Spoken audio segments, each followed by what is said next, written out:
बहुत समय पहले की बात है। चंद्रपुर नामक गांव में एक रामलाल नाम का जाट रहता था। पुरखों की जमीन पर खेती बाड़ी करके उससे अच्छी तरह से गुजर बसर भी होती थी। गांव के लोगों की नज़रों में तो जाट बहुत संपन्न आदमी था, पर अंदर की हालत तो वे दोनों पति पत्नी ही जानते थे। पैसे की कमी हमेशा घर में खलती रहती थी, पर वह बाहर के लोगों को यही दिखाता था कि उसके घर में कोई कमी नहीं है, हर चीज़ उसके घर में है। रामलाल यूँ तो बहुत भोला भाला आदमी था, पर उसकी बुद्धि बड़ी ही प्रखर थी। गांव में यदि कोई छोटा मोटा झगड़ा हो जाता तो पंचायत बुलाए जाती थी। पंचायत में रामलाल ऐसे तर्क देता कि सामने वाला चुप हो जाता। उसकी बुद्धि की चर्चा आसपास के गांव में भी होने लगी थी। यह बात चलते चलते राजा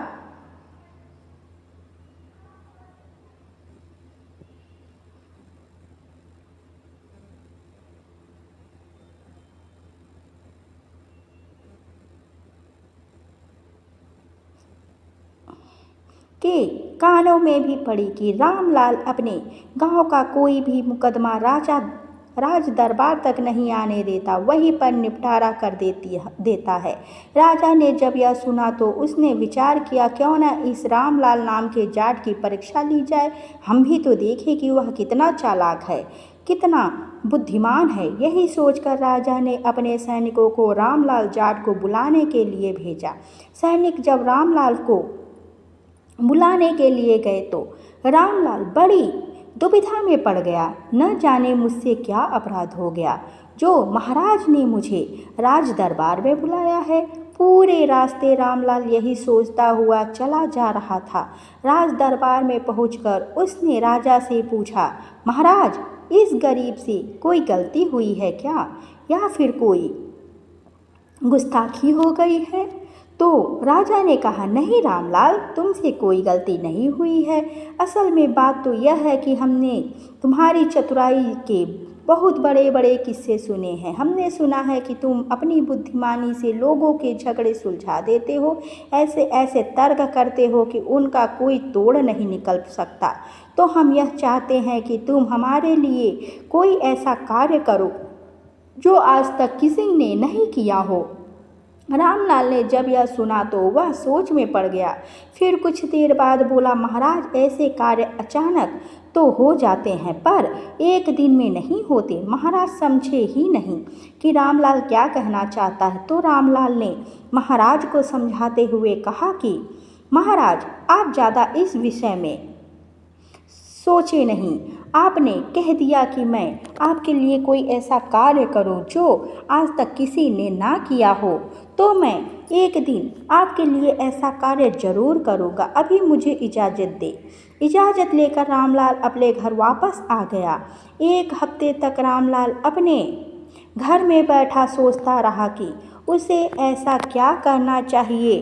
फिर एक दिन शाम को सोते समय रामलाल ने अचानक अपनी पत्नी से कहा, अरे भाग्यवान, सुनती हो, कल सुबह उठकर मेरे लिए 4 पराठे बना देना और थोड़ा सा अचार भी रख देना। मुझे कहीं जाना है। जाटनी सुबह उठती है और उसने 4 पराठे बना के उसके बीच में अचार रखकर रुमाल से बांधकर पोटली बना दी और जाट अपनी पोटली लेकर सुबह सुबह घर से निकल गया। वह जंगल की तरफ जा रहा था। बीच जंगल में पहुंचकर उसने देखा कि एक छोटी सी गुफा बनी हुई है, तो वह उस गुफा में चला गया। गुफा बिल्कुल साफ सुथरी थी। लगता था कि जैसे कोई साधु उसमें बैठकर तपस्या करता हो और उसने अब वह स्थान छोड़ दिया हो। पूरे दिन रामलाल उसी गुफा में लेटा सोचता रहा। शाम हुई, उसने अपने घर की तरफ सीधा लगाई। रात के अंधेरे में रामलाल अपने घर में घुसा। उसकी पत्नी ने पूछा कि आज सारा दिन कहाँ रहे हो। रामलाल बोला, देखो भाग्यवान, तुम इस चक्कर में ज़्यादा मत पड़ो कि मैं कहाँ जाता हूँ और कब आता हूँ। तुम बस मुझे रोजाना पराठे बनाकर दिया करो। अगले दिन जाटनी ने फिर पराठे बना करके रामलाल पराठे लेकर उसी गुफा में पहुंच गया। पूरे दिन उस गुफा में लेटा रहता और रात को अपने घर आता। यह क्रम एक हफ्ते तक चलता रहा। रामलाल के पड़ोस में एक तेली का परिवार रहता था। तेली की कुछ समय पहले मृत्यु हो गई थी। उसकी पत्नी को गांव के सभी लोग तिलानी काकी कहकर बुलाते थे। तिलानी काकी का रामलाल के परिवार में आना जाना लगा रहता था। तेनाली काकी की एक आदत यह भी थी कि अगर उसे कोई बात पता चल जाए तो जब तक उसे पूरे गांव में न फैला दे तब तक उसके पेट में दर्द होता रहता था। जब उसने देखा कि रामलाल दिखाई नहीं देता तो वह हालचाल पूछने के लिए रामलाल के घर पहुंची। रामलाल उसी समय घर में घुसा ही था कि तेनाली काकी पूछने लगी, अरे बेटा, आजकल दिखाई नहीं देते, कहाँ से आए हो? तो रामलाल बोला, काकी बस पूछो मत, मैं क्या तुम्हें बताऊं, तुम तो पूरे गांव में फैला करके आ जाओगी। काकी बोली, नहीं बेटा, विश्वास करो, मैं किसी से नहीं कहूँगी।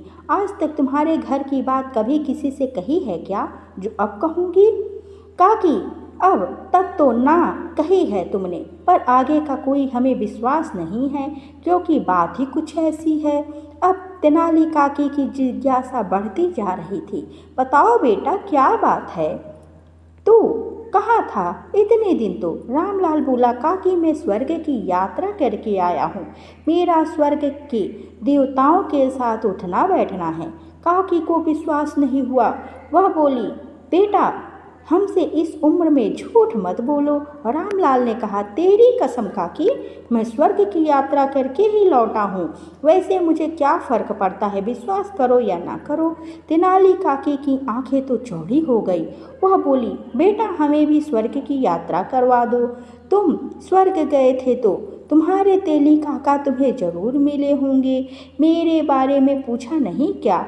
अब रामलाल हंसते हुए बोला, काकी काका बड़े मज़े में हैं और पूछ रहे थे क्या तुम्हारी तिलानी काकी अभी भी चुगलियाँ करती हैं। तिलानी काकी ने जब यह सुना तो बुरा सा मुंह बना लिया और बोली, देख ले बेटा, मरकर स्वर्ग में बैठ गया है, पर मेरी बुराई करना अभी भी उसने नहीं छोड़ा। वैसे मुझे यह तो बता, तेरे काका मुझे याद करते हैं या ना? रामलाल ने कहा, काकी वह बोल रहे थे अगली बार काकी को साथ लेके आना, पर मैंने मना कर दिया। काकी ने कहा, क्यों कर दिया? जवाब दिया, काकी तुम्हें नहीं पता, स्वर्ग जाने में बड़ा पैसा लगता है।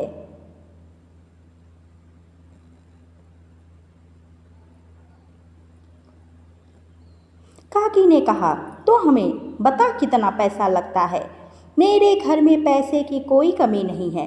रामलाल ने इधर उधर देखा और कहा, अरे काकी, दीवारों के भी कान होते हैं, जरा धीरे बोलो।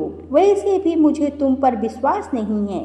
पहले तुम मेरी कसम खाओ कि तुम गांव में किसी और को तो नहीं बताओगी हमारी स्वर्ग यात्रा के बारे में। काकी ने कहा, नहीं बेटा, किसी को नहीं कहूँगी। आज तक कोई बात मैंने कही है? यह सुनकर रामलाल हंसते हुए बोला, काकी आज तक तो नहीं कही है, पर मैं तुम्हें बता देता हूँ, इसमें 400 सोने के सिक्के का खर्च आएगा। काकी अपने घर गई और 400 सोने के सिक्के लाकर रामलाल के हाथ में रख दी और बोली, तो बता बेटा, कब लेकर जा रहा है स्वर्ग यात्रा के लिए? रामलाल ने धीरे से कहा, यह सब करने में समय लगता है, मुझे भगवान के दूतों से बात करनी पड़ेगी कि वे अगली बार यात्रा के लिए कब लेकर के जाएंगे। काकी निश्चिंत होकर के अपने घर चली गई। 2-3 दिन तक ऐसे ही क्रम चलता रहा। रामलाल सुबह चला जाता गुफा में और पूरा दिन लेटकर रात को वापस आ जाता। उधर राजा की चिंता बढ़ती चली गई। रामलाल को बोले हुए 2 हफ्ते बीत गए, लेकिन अभी तक उसने कोई ऐसा कार्य करके नहीं दिखाया। तो उसने सिपाहियों को रामलाल को बुलाने के लिए भेजा।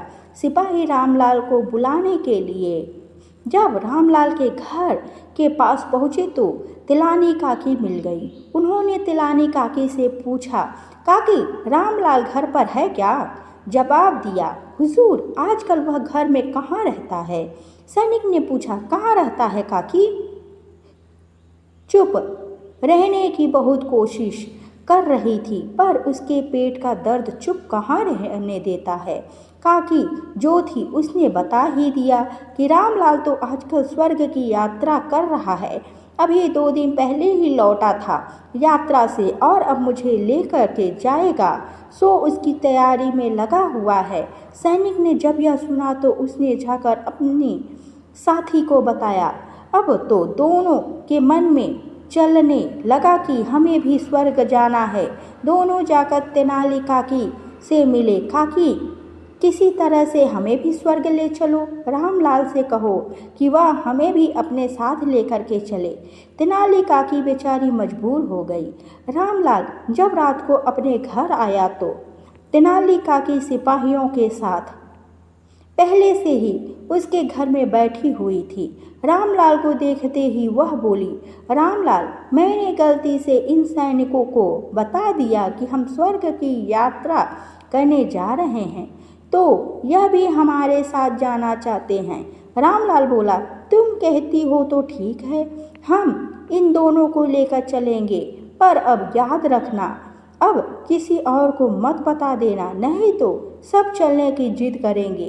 तेनाली काकी बोली, नहीं बेटा, अब मैं किसी से नहीं कहूँगी। दोनों सिपाही हाथ जोड़कर रामलाल से बोले, रामलाल, हमें भी अपने साथ स्वर्ग की यात्रा पर ले चलो। जीते जी हम स्वर्ग देख लेंगे। रामलाल बोला, देखो भाई, इसमें बहुत पैसा लगता है। सिपाहियों ने पूछा, कितने पैसे लगते हैं? हमारे पास कोई पैसे की कमी थोड़ी है। रामलाल बोला, दोनों के 2-2 हजार सोने के सिक्के लगेंगे। दोनों सिपाही अपने घर गए और 2-2 हजार सोने के सिक्के निकालकर रामलाल को दे दिए और कहा, रामलाल, बस तुम अब स्वर्ग की यात्रा की तैयारी करो। रामलाल ने कहा, भाइयों, पहले बता देता हूँ, इस समय यह सब करने में समय लगेगा। मुझे भगवान के दूतों से बात करनी पड़ेगी। वे ज़्यादा लोगों को लेकर नहीं जाते, इसलिए पैसे देकर उन्हें मनाना पड़ेगा। सैनिक राजी हो गए और राजमहल में वापस लौट गए। इसी तरह से 1 हफ्ता और बीत गया। उधर जब तेनाली काकी को रामलाल दिख जाता है तो वह पूछ लेती है, बेटा, कितना समय और लगेगा स्वर्ग की यात्रा में? तो रामलाल उसे समझा देता है कि काकी स्वर्ग के दूतों से बात चल रही है, तो वह बेचारी चुप हो जाती है। इधर एक सैनिक ने सोचा कि यह बात अगर हम महाराज को बता दें तो हमें बहुत सारा इनाम मिल सकता है। महाराज को हमारी वजह से स्वर्ग यात्रा करने के लिए अवसर मिल जाएगा। उसने अपने साथी से इस बारे में बात की तो वह भी राजी हो गया। एक दिन उन्होंने राजमहल में राजा को जाकर बता दिया कि महाराज, रामलाल दरबार में इसलिए उपस्थित नहीं हो रहा है क्योंकि वह स्वर्ग की यात्रा करके लौटा है और वह अब तेनाली काकी और हमें ले जाने के लिए फिर से उसी तैयारी में लगा हुआ है। राजा ने जब यह सुना तो एक बार तो उसके मन में आया कि जीते जी भला कोई कैसे स्वर्ग जा सकता है, पर सैनिकों ने उसे यकीन दिला दिया। अब तो राजा के मन में भी यह इच्छा प्रबल होने लगी कि जीते जी एक बार हमें भी स्वर्ग घूमना है। हम तो इस देश के राजा हैं, भला रामलाल हमारे लिए मना कैसे कर सकता है। उसने सिपाहियों से कहा कि हमें आज रात को रामलाल से मिलना है। सिपाही राजा को लेकर रामलाल के घर पहुँचे तो रामलाल की पत्नी बोली, महाराज, मेरे पति तो इस समय घर पर नहीं है, वह देर रात को ही घर आएंगे। वे किसी यात्रा की तैयारी कर रहे हैं, ज़्यादा तो मुझे कुछ पता नहीं है। राजा ने कहा, कोई बात नहीं, हम यहीं बैठकर उसकी प्रतीक्षा करते हैं। थोड़ी देर के बाद रामलाल अपने घर पहुंच गया तो राजा को यह देखकर उसने तनिक भी आश्चर्य नहीं किया। आखिरकार वह जानता था कि उन सिपाहियों ने राजा को जरूर बता दिया होगा और यही तो मैं चाहता था। राजा को प्रणाम करके रामलाल ने राज दरबार में उपस्थित ना होने की क्षमा मांगी और उनके वहां आने का अभिप्राय पूछा तो राजा बोला, रामलाल, हमने सुना है कि तुम स्वर्ग की यात्रा से लौटे हो और तेला काकी और मेरे 2 सिपाहियों को लेकर के फिर से जा रहे हो, तो हम चाहते हैं कि हम भी स्वर्ग जाएं। रामलाल बोला, महाराज भगवान के दूत नाराज हो जाएंगे और मुझ पर चिल्लाएंगे कि अब तुम इतने सारे लोगों को भी स्वर्ग लेकर आओगे। पर महाराज सवाल आपका है तो मैं मना कैसे कर सकता हूँ? मुझे भगवान के दूतों को मनाना पड़ेगा, पर इसमें खर्चा बढ़ जाएगा। राजा बोला, कितना खर्चा आएगा बताओ? जवाब दिया, महाराज कम से कम 20,000 सोने के सिक्के लगेंगे। राजा ने तुरंत अपने सिपाहियों को भेजा और 20,000 सोने के सिक्के मंगवाकर रामलाल को दे दिए और कहा, तुम जल्दी से जल्दी स्वर्ग की यात्रा की तैयारी करो, हमें जल्दी से स्वर्ग में जाना है। बात पक्की करके राजा अपने दरबार लौट गए। इधर रामलाल अगले दिन फिर गुफा में जा पहुंचा और पूरे दिन गुफा में लेटा सोचता रहा कि अब आगे उसे क्या करना चाहिए। उसने अपने मन में आगे की योजना बना ली। रात को अपने घर पर लौट आया। इसी तरह कुछ समय बीत गया। उधर महाराज समय समय पर अपने सैनिकों को भेजकर पता लगाते रहते थे कि आखिर स्वर्ग की यात्रा के लिए कब निकलना है। रामलाल कोई ना कोई बहाना बनाकर उन्हें टाल देता था। अब रामलाल के पास पैसे भी खूब आ गए थे। राजा और सिपाहियों ने उसे यात्रा के लिए जो पैसे दिए थे, सो एक दिन रामलाल रात को बाजार जा पहुंचा। वहां से उसने एक हट्टा कट्टा तगड़ा भैंसा खरीदा और एक मोटी सी रस्सी भी खरीदी। दोनों को लेकर रामलाल अपने घर पहुंच गया। घर के पिछवाड़े में उसने भैंसे को एक पेड़ से बांध दिया और मोटी सी रस्सी अपने घर में छिपा दी। अगले दिन उसने सिपाहियों से कहा कि रात को महाराज को लेकर आ जाना, यात्रा के लिए निकलना है। मैंने दूतों को मना लिया है। वे पहले तो मुझ पर बहुत नाराज हुए, पर मैंने जब उनसे प्रार्थना की तो वे मेरे बात को मान गए और उन्होंने कहा है कि रात को ही निकलना है। तेनाली काकी को भी खबर भिजवा दी। जैसे ही रात हुई, तेनाली काकी, दोनों सिपाही और महाराज रामलाल के घर इकट्ठे हो गए। रामलाल उन्हें घर से थोड़ी दूर जंगल की तरफ ले गया और अच्छे से समझाते हुए बोला, देखो सबको मैं एक बात समझाना चाहता हूँ। स्वर्ग का रास्ता बड़ा ही डरावना है। तुम सब लोग डर जाओगे, इसलिए मैं तुम सब की आंखों पर पट्टी बांधूंगा।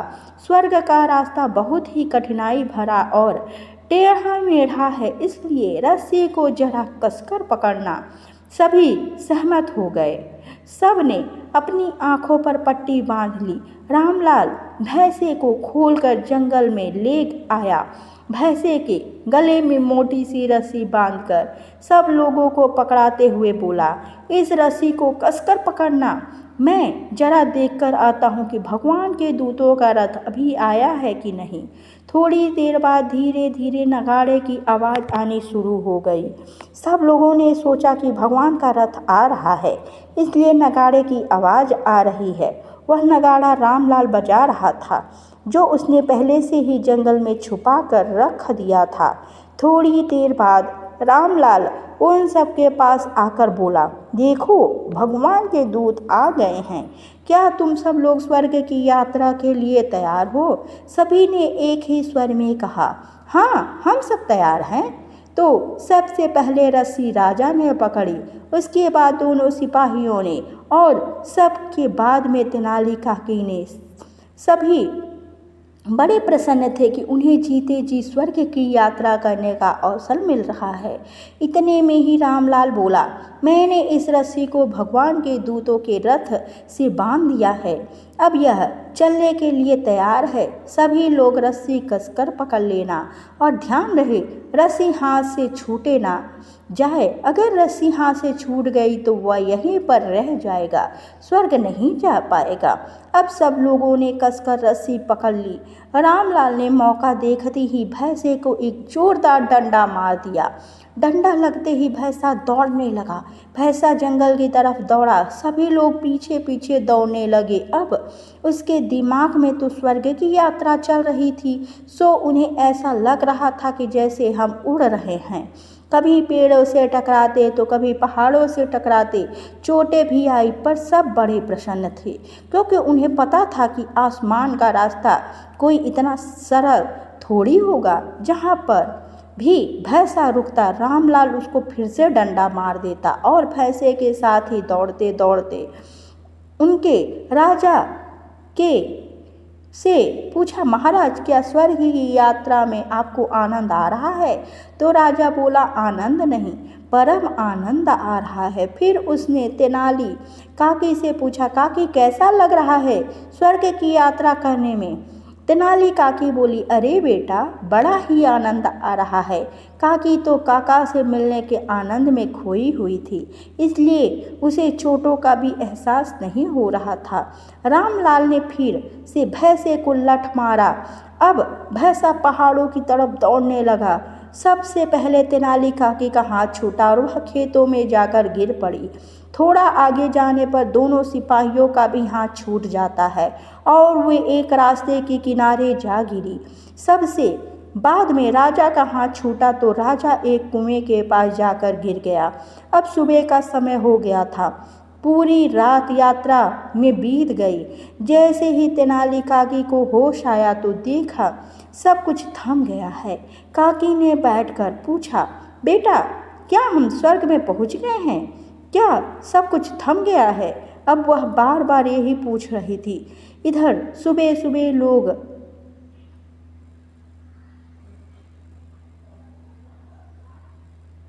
सुबह लोग अपने खेतों के काम करने के लिए आए हुए थे। लोगों ने तेनाली काकी को खेत के कीचड़ में पड़े हुए देखा तो हंसते हुए बोले, अरे काकी तुम खेतों में पड़ी हो, कहीं स्वर्ग में तो नहीं हो?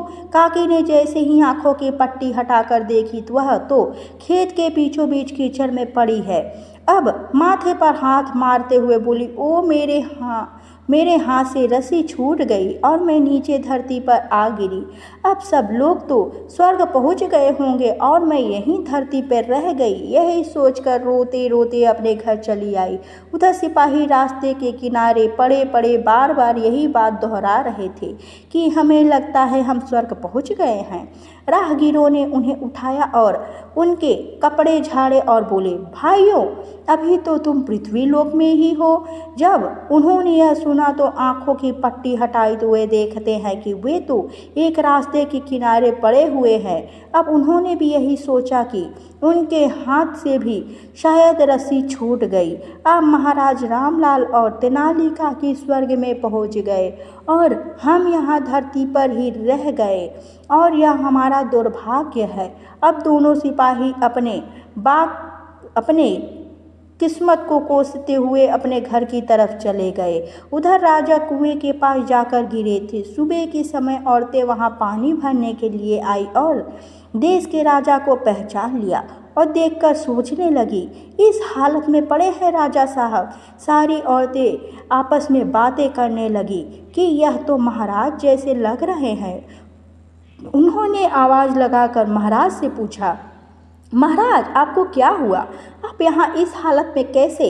राजा ने जब औरतों की आवाज़ सुनी तो उसने सोचा कि मैं स्वर्ग में पहुँच गया हूँ और स्वर्ग की अप्सराएं मुझसे बात कर रही है। राजा ने जैसे ही आंखों की पट्टी हटाई तो गांव की औरतों और कुएं को देखकर उसने पूछा कि मैं कहाँ हूँ? तो औरतें बोली, महाराज आप पृथ्वी लोक पर हैं और कुएं के पास में है, स्वर्ग लोक में नहीं है। जरा होश में आइए, आपको हुआ क्या है? अब राजा को तो बड़ी शर्म आई। उन्हें लगा कि मेरे हाथ से रस्सी छूट गई और मैं पृथ्वी पर ही गिर पड़ा। अब तक तो तेनाली और दोनों सिपाही स्वर्ग में पहुंच गए होंगे और मैं देश का राजा होकर यहाँ कुएं के पास में पड़ा हूँ। छी छी, कैसी शर्मिंदगी की बात है। महाराज के कहने पर एक घोड़े का प्रबंध किया गया। घोड़े पर बैठकर राजा फटे हाल राज दरबार में पहुँचे और राज दरबार में पहुंचकर उन्होंने सबसे पहले तो नहा धोकर अपने वस्त्र बदले। फिर अपने सिपाहियों को रामलाल के घर भेजा कि जाओ रामलाल को बुला कर लाओ। सिपाही रामलाल के घर पहुँचे तो रामलाल की पत्नी ने कहा, वे तो महाराज के साथ ही गए थे, अभी तक नहीं आए। महाराज कैसे आ गए? यह सुनकर सिपाही उल्टे पांव राज दरबार में पहुँचे और सारी बात महाराज को बताई। महाराज अब अपने मन में विचार करने लगे कि हो ना हो मेरे हाथ से रस्सी छूट गई और मैं नीचे गिर गया और रामलाल उन लोगों को लेकर स्वर्ग पहुंच गया। थोड़ी देर में वही सिपाही जो राजा के साथ गए थे वे राज दरबार में उपस्थित हुए। दोनों को लगी चोटों के कारण दोनों लड़खड़ाकर चल रहे थे। महाराज ने जैसे ही उन दोनों सिपाहियों को देखा तो जड़ से बोले, अरे तुम लोगों के हाथ से भी रस्सी छूट गई थी क्या, जो तुम भी इधर आ गए हो? तुम लोग स्वर्ग नहीं पहुँचे? दोनों ने कहा, हाँ महाराज, हमारे हाथ से भी रस्सी छूट गई थी।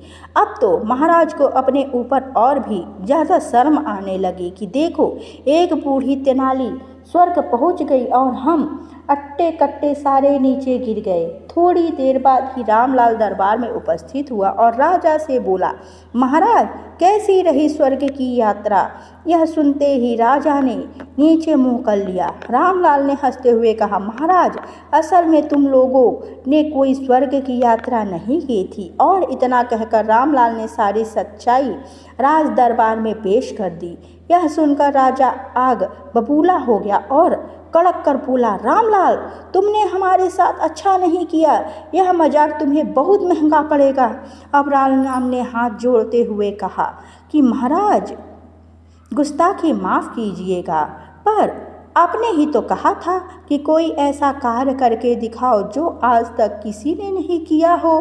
तो बताइए महाराज, इस तरह की स्वर्ग यात्रा कि आपको किसी ने कराई है? अब तो राजा की हंसी छूट गई और वह अपने मन में सोचने लगा, रामलाल कह तो ठीक ही रहा है, बेइज्जती तो हुई है पर कोई बात नहीं, स्वर्ग की यात्रा का आनंद भी तो आया है, इसमें गलती हमारी भी है। क्या कभी जीते जी कोई स्वर्ग जा सकता है या कोई गया है? यह बात तो हमें ही समझनी चाहिए थी, पर अकल पर तो पत्थर हमारे ही पड़े थे, इसमें इसका क्या दोष है? महाराज रामलाल से बड़े प्रभावित हुए और उन्होंने बहुत सारा पुरस्कार देकर रामलाल को राज दरबार से विदा किया। उधर जब तेनाली काकी को भी सच्चाई का पता चला तो वह भी शर्म से पानी पानी हो गई, पर वह यह सोचकर हंस पड़ी कि इस यात्रा में मैं अकेली थोड़ी ही थी, राजा के 2 सिपाही और देश का राजा भी मेरे साथ था।